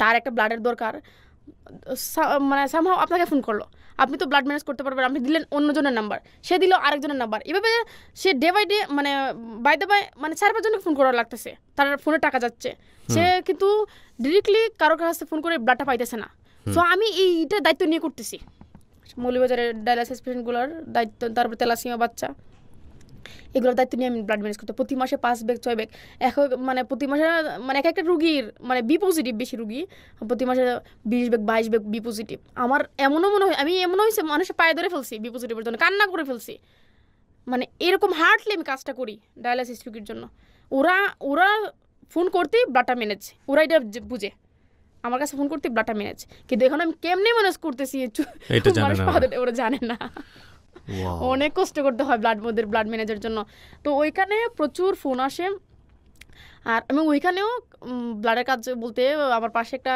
হাই স্কুল ছিল ওই হাই স্কুলে আমি ব্লাড গ্রুপিং অ্যারেঞ্জ করছি অ্যারেঞ্জ করার পরে ওই দিনও 6টা ডেলিভারি রুগী ছিল 6টা ডেলিভারি বলতে ও ডেলিভারি হবে না ওরা একটু পেন নিয়ে চলে আসছে তো সবচেয়ে মজার ব্যাপার হচ্ছে যে ওইটা তো হাওর এরিয়া আর আমি সাইজে অনেক ছোট আমাকে বুঝেই না ওইখানে আমরা 2টা মেয়ে ছিলাম 2টা মেয়ে খুবই ছোটো ছিলাম একটা মেয়ে ছিল টাঙ্গাইলের তো মাসিকে ভাবতো যে মাসি ডেলিভারি করাইছে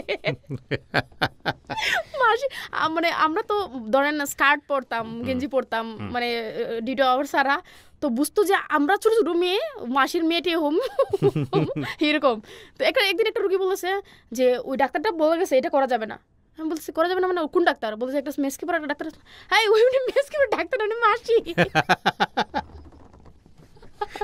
অনেক সময় ডেলিভারি রুম থেকে বের হওয়ার পরে মানে ওই অ্যাটেন্ডেন্টগুলো ভাবতো মাসি করেছে ওই মাসিটা করেছে বিস্কিটটা করেছে উনি করাইছে না আমি করাইছি আমার ছোটো দেখো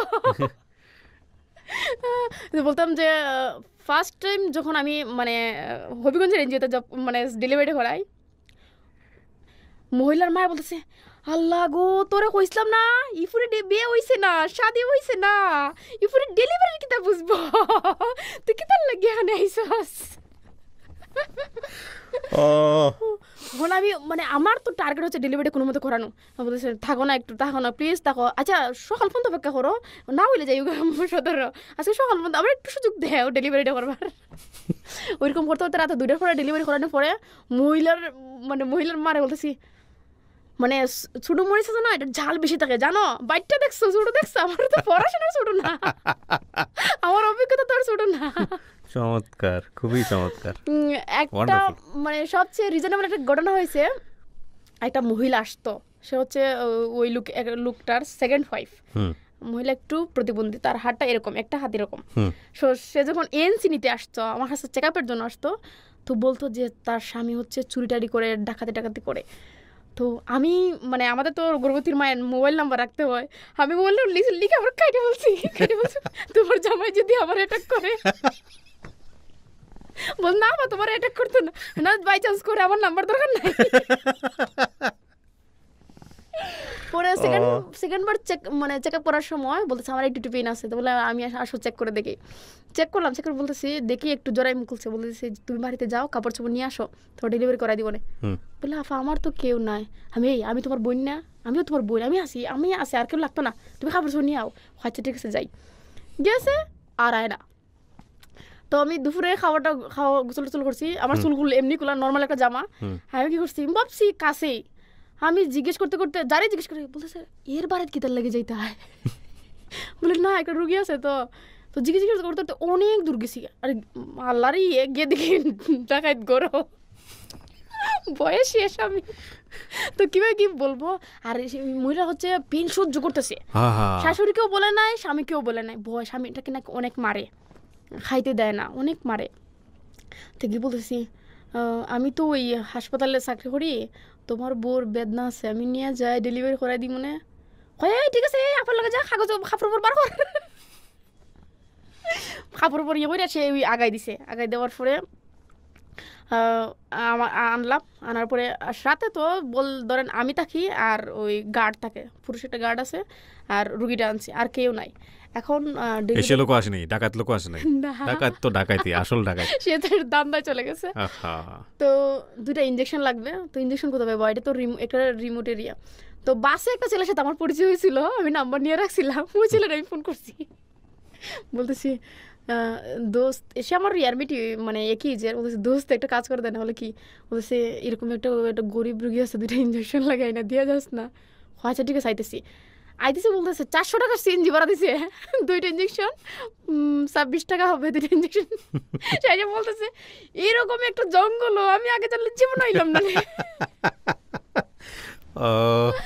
তো রাত্রে ডেলিভারি করাইছি, করানোর পরে সে হচ্ছে আমাদের তো ডেলিভারি করানোর পরে 2 হাত দিয়ে প্রেস করতে হয়, সে প্রেস করতে পারতেছিল, একটা হাত দিয়ে কোনো মতে প্রেস, আর একটা হাত তো এমনি প্রেস করতে পারতেছে না, এমনি হাতটা। অনেক মায়া লাগলো, তুমি পারবা তো কোনো মতে ডেলিভারি ছেলে হয়েছে, ডেলিভারি করলাম। তো উপরে গিয়ে আমার খাবার ছিল, রান্না বা খাবার ওইটাই না মুখে তুলে খাওয়াইলাম, খাওয়াইয়া পরের দিন সকালে ওই ডাকাতটা আসছে, আইসা মানে পায়ে ধরে ইয়ে করতেছে যে ছেলে হয়েছে, তো যে আপনি অনেক ভালো, আমার একটা ছেলে ইয়ে করে দিচ্ছেন, মানে কোনো টাকা পয়সা লাগে না, তো ফ্রি ডেলিভারি ছিল। আমার যে doctor that kind of risk, can you even imagine? ও হাসতে হাসতে বলতেছে। আপনার লাইফে কোনো ব্যাড এক্সপেরিয়েন্স না এগুলো করতে গিয়ে? আছে অনেক গরিব রুগীরা তো ডেলিভারি করার পরে আমার নিজের বাতি মানে একটু ভাত রান্তাম, এই বাতি না আমার রুগীরা রেখা হইতেছি। তো ডাক্তার যে একটা আঙ্কেল আসলো, আমার পোস্টেরই যে সরকারি ডাক্তার আসলো, শিরিন এইভাবে কিন্তু তুমি জীবনে চাকরি করতে পারতে না। কিতা করছি আঙ্কেল? এই যে রান্নায় নিজের লাগে আবার রুগী রেখা হইলিতেছ। না আঙ্কেল খাই লাগলো, গরিব মানুষ, ডেলিভারি পরে তো বেশি পেটে বুক লাগে, একটু না খাইলে তো মানে শক্তি পাইব কেমন, খাই লাগবেন না, কতই খাইব, খাই লাগবে, সমস্যা নাই। বেড এক্সপিরিয়েন্স একটা হইলো, একটা মহিলার তার হচ্ছে 12 বছর পরে কনসেপ্ট করছে বাচ্চা, 3 দিন ধরে বাড়িতে পানি যাচ্ছে, সে কোথাও যায় নাই, আমাকে বলতেছে বাড়িতে গিয়ে ডেলিভারি করতে, বলছে বাড়িতে গিয়ে আমি ডেলিভারি করতে পারবো, তুমি আমার এখানে নিয়ে আসো। তো আনার পরে বেশি না 8 ঘন্টার পরে ডেলিভারি হয়ে গেছে, আর বাচ্চাটা হচ্ছে ভিতরে 3 দিন ধরে পানি নাই, একটা পানি ছাড়া মাছই বাঁচবে না, সে জায়গায় সব পানি চলে গেছে, বাচ্চা বাঁচবে না, বাচ্চাটা খারাপ। আমি রেফার করে দিছি সদরে, রেফার করার পরে সদরে আইসা বাচ্চাটা মারা গেছে। তো এটা তো আমার দোষ নাই, ওরার দোষ, ওরা বাড়িতে কেন লেট করলো, এত বছরের বড় প্রেগনেন্সি, এটা তো একবারে ভ্যালুয়েবল প্রেগনেন্সি, বাড়িতে রাখা তো উচিত হয় না ওদের।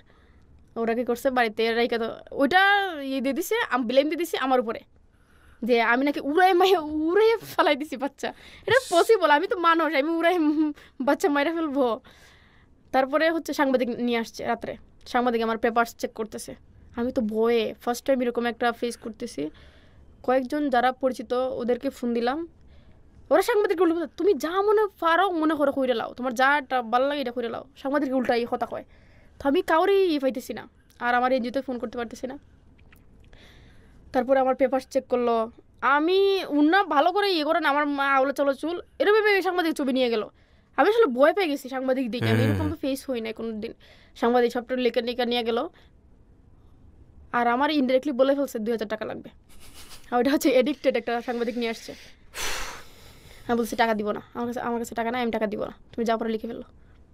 সাহস করে এই কথাটা বলে ফেলছি। পরের দিন নিউজ আসছে, লেখছে মানে বাচ্চা চুরে ফেলে দিয়ে মেরে ফেলছে। পরে আমার একটা কাজিন আসছিল সাংবাদিক, তো ওনারে ফোন করে বললাম যে আফা এরকম এরকম, তো উনি সাথে সাথে কনফারেন্স করছে, কনফারেন্স বলতে এই তুই নাকি গেছিলে আমার বোনের কাছে, বিশ্বাস করো আফা তোমার বোন যদি জানতাম আমি জীবনও গেলাম না। সাংবাদিক, সাংঘাতিক সাংবাদিক। ওকে, ওইটা হচ্ছে একটা বেড এক্সপিরিয়েন্স আমার লাইফে। তারপর হচ্ছে তো ওই জবটা ছাড়ার পরে আমি জয়ন্তপুরে জব নেই, ওইখানে 3 মাসে প্রায় 99টা ডেলিভারি করি। ওইটা তো হাওড় এরিয়া, প্রচুর রুগী আসে, ওরা আয়রন ট্যাবলেট খাওয়ার জন্য পাগল, বলতেছে আয়রন ট্যাবলেট না খাইলে নাকি ভাত খাওয়া যায়, এরকম একটা ধারণা। ওরা অনেক সহজ সরল, নৌকা দিয়ে রুগী আসতো, ডেলিভারি রুগী। মাই গুডনেস, অনেক মানে আমার ভালো লাগতো এই এরিয়াটা, তো মানে কনজারভেটিভ এরিয়া কিন্তু প্রচুর রুগী। আর আমি এরকম একটা এরিয়াই চাইছিলাম মনে মনে যে অনেক রুগী আসবে, মানে অনেক ডেলিভারি রুগী থাকবে, আমি পটপটায় ডেলিভারি করবো, এরকম আগ্রহ যে আমি আমার ভালো লাগার কাজটা আমি করতে পারতেছি। হ্যাঁ হ্যাঁ। প্রথম আলোতে আপনাকে নিয়ে কি নিয়ে রিপোর্ট হলো, কবে হলো এটা? ওটা হচ্ছে গত বছরের 2018-তে মনে হয়। আচ্ছা, কি ঘটনা কি ছিল? রক্তের প্রয়োজনে সানজানা, মানে রক্ত প্লাস নারো ডেলিভারি। ও আচ্ছা, দুটো মিলিয়ে আপনার খোঁজ পেলো কিভাবে? প্রথম আলোর একটা ভাইয়া ফোন করছিল, আচ্ছা, ঢাকা থেকে ফোন করছিল, ফোন করার পরে উনি সব ডিটেলস নিয়ে নিউজ করছিল। আপনি জানতেনও না বিষয়টা? না, আমি খুব এক্সাইটেড হয়ে গেছি ফোন পাইয়া। ওকে, যে এরকম একটা মানে এটা স্বপ্ন বলতে গেলে, যে একটা ইয়ে পত্রিকায় একটা আসবে, সবার কাটিং আছে পত্রিকা নিশ্চয়ই যত্ন করে রেখে দিয়েছেন। আমরা দেখাচ্ছি আপনাদেরকে কাটিংটা ভিডিওতে। ওকে, হ্যাঁ। তারপর হচ্ছে ওই জয়ন্তপুরে ওরা তো একজনের পরিবর্তে আমাকে নিছে, এটা আমি জানতাম না। যখন ওই মহিলাটার কাজ মানে আমার 3 মাস শেষ হয়ে যাবে, ও চলে আসবে, তখন ওরা আমার সাথে উল্টাপাল্টা শুরু করে দিছে। রাইট। ওই দিনই সকালে আমার হচ্ছে আমি যেখানে এখন বর্তমানে যে জব প্লেস আছি, ওই জব প্লেস থেকে ফোন করছে। ওইখানে হচ্ছে 1.5 বছর আগে সিভি দিয়েছিলাম, ওইখান থেকে ফোন করছে। আমি মানে কীরকম একটা মানে এত খুশি হয়েছি, আমি ফোন পাইই বলতেছে আপনি অমুক, আপনি একটা সিভি দিয়েছিলেন আমাদের এখানে। আমি ভাইয়া আমি কিন্তু ভালো ডেলিভারি পারি। বেবি থাকুক আর না থাকুক ডেলিভারি হয়ে যাবে। বলছে আচ্ছা এটা কোনো বিষয় না, সমস্যা নেই, আপনি মানে পরে বললেন আমরা তো ডাকছি, আপনি আসতে পারবেন, আইসা ইন্টারভিউ দিতে পারবেন? হ্যাঁ আসতে পারবো। আর আমার বোনটা তো ওইখানে পড়তেছে, প্রতি মাসে ওরা টাকা দিচ্ছি, প্রাইভেটে পড়তেছে। আর আমার ফুললি 3 ওরে পড়াইছে আমার টাকা দিই, আমার ফ্যামিলি কিন্তু 1 টাকা নেই নাই। ওকে, এটা আমার লাইফে বড় অ্যাচিভমেন্ট যে আমি আমার নিজের টাকাতে কিছু করি নাই, মানে যে যা স্যালারি পাইছি ওই দিকে ইয়ে করছি। তার বোনটা পড়ুক, আল্লাহ রহমতেও ফাঁস করছে গত ফেব্রুয়ারি থেকে, এখন একটা ক্লিনিকে জব করতেছে। ভেরি গুড, মাশাআল্লাহ। আল্লাহর যদি আল্লাহ চাইন তাহলে সরকারি জব হয়ে যাবে ইনশাল্লাহ। মাশাআল্লাহ মাশাআল্লাহ। অ্যাপ্লাই করছে। তারপর তো এইখানে জব হইলো, কিন্তু ভালো কাজ করা প্রচুর কঠিন। আর তার উপর আমি একটা মেয়ে মানুষ, সহজেই একটা মানুষ আঙ্গুল তুলতে পারে, অনেক আঙ্গুল তুলেও। কিন্তু এই করোনার কালীনে আমি 385টা ফ্যামিলিকে খাবার দিছি। মাশাআল্লাহ। 500 টাকার 500 টাকার একটা প্যাকেজ বাজার দিছি প্রায় 360 জন। এই টাকাগুলো কোত্থেকে ম্যানেজ করেন? ফেসবুক থেকে। আমার ফেসবুক অসংখ্য ভালো মানুষ, আপনি বিশ্বাস করবেন আমি কল্পনা করতে পারি না, আমি জাস্ট 100 টাকা করে তুলে আমি 1 লাখ টাকা তুলছি এই করোনার সময়। ওরে বাবা, মাশাআল্লাহ। জাস্ট 100 টাকা করে, কারণ এখানে তো সবাই বিপদে, কিন্তু কম টাকা দিয়েই মানুষ কিন্তু বৃহৎ একটা কাজ করতে পারে। এটা আমার ভিতরেও অতটা সাহস ছিল না, কিন্তু 100 টাকা করে আমি 1 লাখ টাকা তুলছিলাম। She is totally happy person. First of all ওর সঙ্গে আমি যতটুকু মিশেছি, কথাবার্তা বলেছি, এবং ওর ফেসবুকের ছবিগুলো দেখলেও বুঝতে পারবেন ও খুব অল্পতেই হ্যাপি, এবং শি থিঙ্কস অ্যাবাউট কমিউনিটি। এটা হচ্ছে সবচেয়ে বড় জিনিস। ব্র্যান্ডিং বাংলাদেশ যারা দেখছেন তারা কিছুটা হলো আইডিয়া পাচ্ছেন যে আমি আসলে এই অনুষ্ঠানটা কাদের জন্য করছি, এই অনুষ্ঠানটা আসলে কেন, এই অনুষ্ঠানটার মোটোটা আসলে কেন। আমি সবসময় একটা কথা আপনাদেরকে বলি, অলওয়েজ বলি, আজও বলবো, ছোটোবেলা থেকেই দেখবেন যে আমাদের যে পুঁথিগত বিদ্যা আছে, মাফ করবেন, এই পুঁথিগত বিদ্যা বা একাডেমিক যে ডিসিপ্লিন, সেই একাডেমিক ডিসিপ্লিনে আমাদেরকে সবসময় বড় মানুষদের উদাহরণ দেওয়া হয়, এবং তারা এতটাই বড় যে পৃথিবীতে এই রকম বড় মানুষদের সংখ্যা চলমান সময়ই হাতে গুনে খুব কয়েকজন। কিন্তু আমাদের চারপাশেই, আমাদের ঘরের পাশে, এমনকি আমরা যে সমাজে বসবাস করি সেখানেও যে একটা বৃহৎ আকারের মানুষ থাকতে পারেন, এবং সেই মানুষটাকে আমার ওই পুঁথিগত বিদ্যার বড় মানুষের চাইতে ফলো করাটা যে অনেক বেশি ইজি, এইটা আমি বলতে চাই ব্র্যান্ডিং বাংলাদেশে। আমি চাইলেই পুরো দেশটা নিউটনের মতো মানুষ দিয়ে ভরিয়ে দিতে পারবো না, এটা সম্ভব নয়, পৃথিবীর কোনো দেশই পারবে না।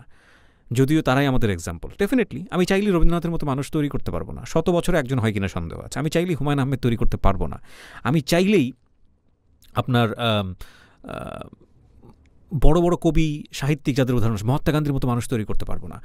কিন্তু এনারা আমাদের জন্য স্মরণীয় বরণীয়। কিন্তু আমি চাইলেই, অবশ্যই আমি চাইলেই সঞ্জুর মতো মানুষ তৈরি করতে পারি, এবং আমি চাইলেই সঞ্জুর মতো হতে পারি। আমার ব্র্যান্ডিং বাংলাদেশে যারা এসছেন তাদের মতো হতে পারি। এরা আমার পাশের বাড়ির মানুষ এবং এরা চমৎকার মানুষ, এরা অসাধারণ মানুষ।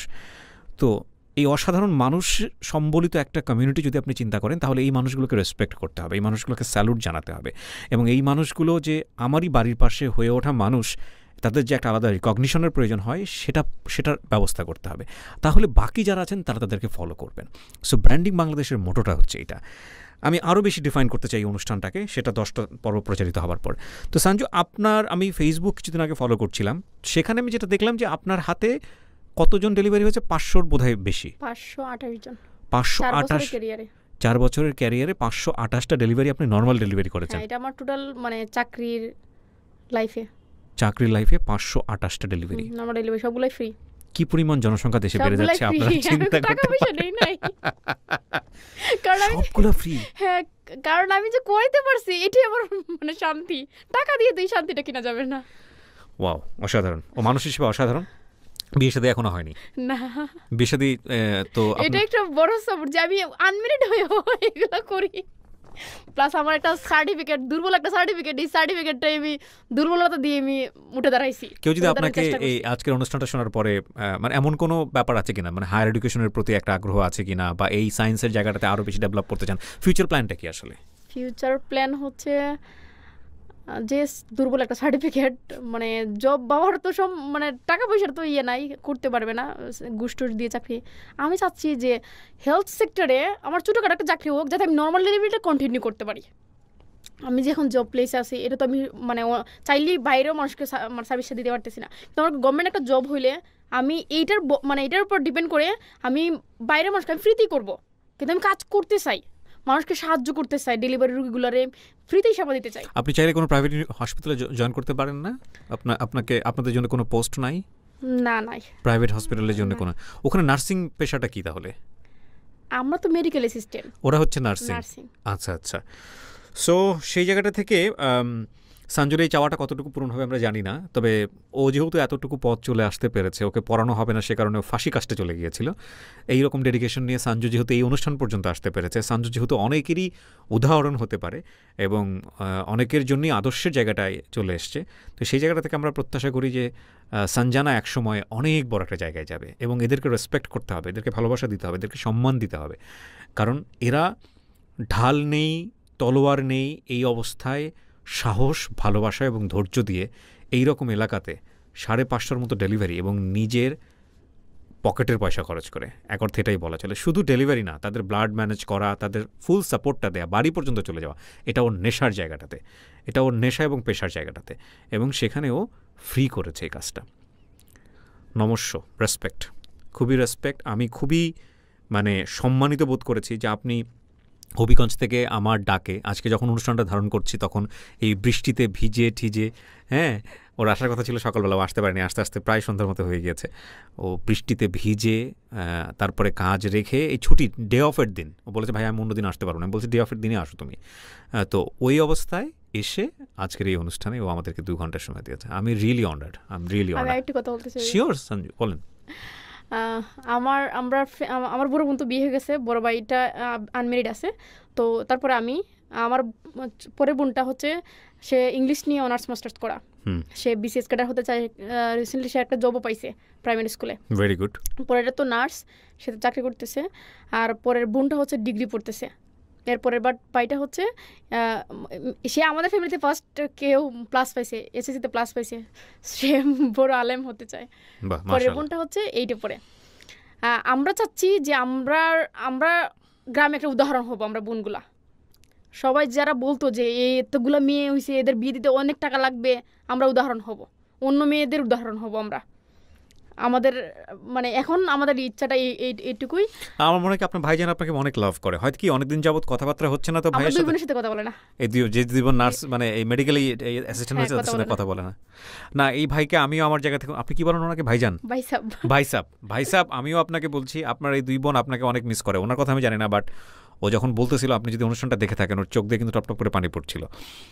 এবং আমার কাছে মনে হয় আপনার এই বড় ভাইয়ের অনেক বড় অবদান আছে আপনাদের সবার ক্ষেত্রে, এবং সে মানে পরিশ্রম করে নিজে লেখাপড়া করতে পারেনি, আপনাদের জন্য সে ইনপুট দিয়েছে। আর উনি আসলে যে কারণে আপনাকে হয়তো সাপোর্টটা দিতে পারেননি সেটা একটা আতঙ্কের জায়গাটা থেকে, ওটাও এক ধরনের ভালোবাসাই বলে যে না মেয়ে হয়ে বাইরে যাচ্ছে, কোথায় কি হবে না হবে সেই জায়গাটা থেকে। তো আমার মনে হয় যে এটা আপনার এখন একটা গর্বের জায়গা, আপনার এই বোনেরা এত ভালো করছে, তাদেরকে এতটা সম্মান দেওয়া হচ্ছে, রেসপেক্ট দেওয়া হচ্ছে, সুতরাং এই কষ্টের জায়গাটা আপনার জায়গা থেকে না রাখাটাই উচিত হবে। অন্তত আজকের অনুষ্ঠানের মাধ্যমে আমি আপনাকে রিকোয়েস্ট করতে চাই আপনার বোনের সাথে এই দূরত্বটা না রাখাটা উচিত হবে। জি, আর যদি কিছু বলার থাকে। একটা সিক্রেট আছে, আমি কাউরে পর্যন্ত বলি নাই। আমার হচ্ছে টার্গেট হচ্ছে আমি একটা বৃদ্ধাশ্রম করব, কিন্তু আমার টাকা নাই। আমি যে একটা ছোট জব করি, জব দিয়ে আমার পক্ষে সম্ভব না। তো আমি কয়েকজন মানে বিদেশি, ধরেন লন্ডন কিংবা আমেরিকা ডিভোর্সিকে চেষ্টা করছি, ওদেরকে পড়ানোর চেষ্টা করছি যে আমাকে বিয়ে করে বিদেশ নিয়ে যাও, 4-5 বছর আমি কাজ করে যে টাকা জমাবো ওই টাকা জমা দেশে এসে আমি একটা বৃদ্ধাশ্রম করবো। কিন্তু একটা ইয়ে আছে, ওই আমার একটা ছোটো ভাই একটা স্ক্রিনশট দিয়েছিল, তো ওইখানে আইডিটা পাইয়া আমি ওনার নক করছি, নক করে বলছি আমি আপনার বিয়ে করতে রাজি, ডিভোর্সি। উনি বলতেছে তুমি পাগল, তুমি এরকম আর বলে ওই কাজটা করো, তোকে এরকম যদি সে সইছে যে ভাই বলতেছো তোমাকে তো নিয়ে বিক্রি করে ফেলবে, এটা কখনোই বলবা না, না তুমি ভালো কিছু ডিজার্ভ করো, তুমি ডিভোর্সে কেন বিয়ে করবো? আমি ভাই আমার টাকা দরকার, টাকার জন্য মানুষ এরকম একটা ডিসিশন নেয়, এরকম ভুলেও কাজ করবা না। মানে অনেককেই এরকম মানে ইয়ে করছি, রিকোয়েস্ট করছি যে আমাকে বিয়ে করে বিদেশ চলে যায়, নিয়ে যায়। আমি আমার নিজের পরিশ্রম করবো, নিজের পরিশ্রম করে টাকা জমিয়ে আমি মানুষের জন্য কাজ করবো, বিদেশ।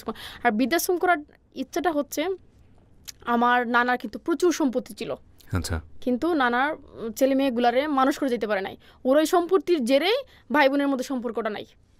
আমার নানু হচ্ছে মরার 10 ইয়ার্স আগ পর্যন্ত উনি হচ্ছে স্মৃতিশক্তি পুরো লোপ পেয়ে গেছিল। উনারে সারাদিন যদি খাবার না দেন, গিয়ে জিজ্ঞেস করেন খাইছো, উনি হাসি মুখে বলতেছে হ্যাঁ খাইছি, খিদা লাগছে এটাও বলতে পারতো না। আর হচ্ছে সেবাটা পাই নাই, মরার আগে সেবাটা পাই না, যে কারণে আপনার এই আগ্রহটা। হ্যাঁ, আমার মাও আয়না রাখতে পারে নাই। একদিন আমি মনে আছে গোসল করাইছিলাম, গোসল করাইয়া তেল টেল মাখাই দিতেছি, বলতেছে আমারে তো এরকম করে কেউ আদর করে না। মানে 1 প্লেট আম দিছি, পুরোটা টপটপে খাইছে, মানে ওনার অনেক খিদা, কিন্তু ওই খিদা অনুযায়ী খাবার পায় না, ওনারে খাবার দিত না। When I'm listening her, see her observation, she is not thinking about herself, she is thinking about society. Sanju, আমি দোয়া করি অন্তর থেকে, আমি যাদেরকে নিয়ে কাজ করেছি, যে ধরনের মানুষকে নিয়ে কাজ করেছি, আমার কাজটা হচ্ছে অ্যাজ এ প্রেজেন্টার হিসেবে মানুষের কাছে প্রেজেন্ট করা। তারা যেই ইচ্ছা নিয়ে অনুষ্ঠানগুলোতে এসছে, তাদের কোনো ইচ্ছে অপূর্ণ থাকেনি। আপনার আইডিটা আমি ট্যাগ করে দিব আমার এই ভিডিওর সাথে, এবং নিঃসন্দেহে বয়স তো মাত্র 27, সো এটা কিছুই না, পুরো জীবনটাই পড়ে আছে। হ্যাঁ, এবং ইনশাল্লাহ নিশ্চয়ই কেউ না কেউ আপনার পাশে আসবে, এবং আল্লাহ যদি চায় তো আপনি অনেক বড় কিছু করবেন ভবিষ্যতে, এবং আমরা সবাই আছি আপনার সাথে। সবচেয়ে বড় কথা হচ্ছে এটা। এখানে বাদল সৈয়দ স্যার আসছিলেন, ওনাকে আমি ফলো করি, উনিও অনেক কাজ করে, তো উনিও আমাকে ইয়ে করে, ওনার ফ্রেন্ড লিস্ট আছে, মা ডাকে। আমার অফিসে আসছে, আমি একটা মজার ঘটনা বলি, আমার অফিসে আসছে তো আমার জুনিয়র যারা আছে মেয়েদেরকে, কোনো হাসপাকে মা ডাকছে না, মা এটা তাকায় থাকলাম। ওনাকে আমি সেকেন্ড টাইম ইন্টারভিউ করেছিলাম, এটা তো ভাইরাল হয়ে গেছিলো ফেসবুকে, যেটা করেছিলাম ঢাকা এফএমে, ভাইরাল হয়ে গিয়েছে। হি ইজ আ জেনুইন পারসন আসলে। স্যার, আপনি যদি অনুষ্ঠানে দেখেছেন, আরেকবার স্যালুট আপনাকে। অনেক বড় কথা হচ্ছে আমরা মানে আপনাদের মতো মানুষ যারা, তাদের আমব্রেলা হতে পারে উনি, আমি মনে করি যে it's a very good network. উনি জানে যে কে কোথায় কোথায় কী করতেছে। Very good, very good. Please বলেন। হ্যাঁ, আমি এখন পর্যন্ত 2 জন গরিবকে ঘর বানাই দিছি, ফেসবুক থেকে টাকা তুলে, মাশাআল্লাহ। টিনের ঘর বানাই। কিন্তু অনেক সময় সঞ্জু একটা জিনিস হয় যেটা, যে এগুলা করতে গিয়ে না অনেক সময় বিতর্ক হওয়ার সুযোগ আছে। না, আমার হচ্ছে, আমি তো, আপনি যতটাই অনেস্ট থাকেন না কেন, 4 বছর ধরে কাজ করতেছি, আর আমি কাজ করলে ধরেন আমি টাইমলাইনে যদি মানে যিনি ডোনেট করছে ওনার নামটা না নেই, ইনবক্সে কিন্তু ওনাকে বলতেছি যে ভাই আপনার টাকাটা দিয়ে এই করছি আমি, এটা আমি বলি, ইনবক্সে আমি ইয়ে করি। তো তাদের একবার দিলে আরেকবার বিশ্বাস থাকে যে মেয়েটা ভালোভাবেই ডিস্ট্রিবিউট করতেছে। তো 4টা সেলাই মেশিনে দিছি 4 জন গরিবকে, তারপর ছাগল কিনে দিছি 2 জনকে। মানে এরকম টুকটাক কাজ আচ্ছা করতেছি। আপনাকে একটা প্রশ্ন করতে পারে আমাদের দর্শকরা, আমার শুনে মনে হলো যে আপনার নিজেরই তো সেই অর্থে তেমন কিছু নাই, তো আপনি মানুষকে নিয়ে চিন্তা করেন কিভাবে? আমরা দুনিয়াতে যত ভালো কাজ করব মাটির নিচে তত ভালো থাকবো। এই কথাটা দিয়ে আজকের অনুষ্ঠানটা শেষ হোক। একটা চমৎকার কথা, আমি বারবারই বলছি যে branding Bangladesh studio of creative আর্টসের প্রোডাকশন, এবং ব্র্যান্ডিং বাংলাদেশ মূলত অনুষ্ঠানটা করা হচ্ছে সোশ্যাল মিডিয়াটাকে টার্গেট করে, ফেসবুক এবং ইউটিউব। আর এই সোশ্যাল মিডিয়া বাংলাদেশের এখন সবচাইতে, এটা আমার ব্যক্তিগত অপিনিয়ন, বাংলাদেশের সবচাইতে পাওয়ারফুল মিডিয়া। আমি এখানে কিছু মানুষকে আপনাদের সামনে উপস্থাপন করতে চাই যারা আমাদের সমাজ বিনির্মাণে বড় ধরনের ভূমিকা রেখে চলেছেন এবং আমাদের সামনে উদাহরণ হতে পারেন। আজকের মতো এখানেই শেষ করছি। সঞ্জু, আবারও ধন্যবাদ জানাই এইরকম একটা অনুষ্ঠানে আসার জন্য। আমি ওর হাসির ফ্যান, ওর হাসি দেখলে মনে হয় অনেক খুশি এবং সুখী একটা মানুষ। ও সবসময় সুখে থাকুক, এই দোয়াটা করি। আপনারা সবাই অনেক ভালো থাকুন। আজকের মতো শেষ করছি। আসসালামু আলাইকুম।